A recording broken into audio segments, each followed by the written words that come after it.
Hey guys, बाबा भटुकनाथ आ चुके हैं हमारे घर। बीड़ी पीते हुए साधु पता नहीं कहाँ से आए हैं। बाबा आप कहाँ से आए हो? नाच रहे हो क्यों? गांजा वाजा फूक रखे हो क्या? हैं? आप किस मेला से आए हो? बम्बईपुर का मेला से। आप यहाँ कैसे आ गए?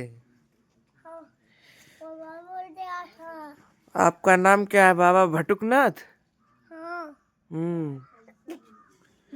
ठीक है, चलिए यहाँ से निकलिए। यहाँ बाबा लोग का कोई जगह नहीं। भाग भाग भाग भगवान, चल।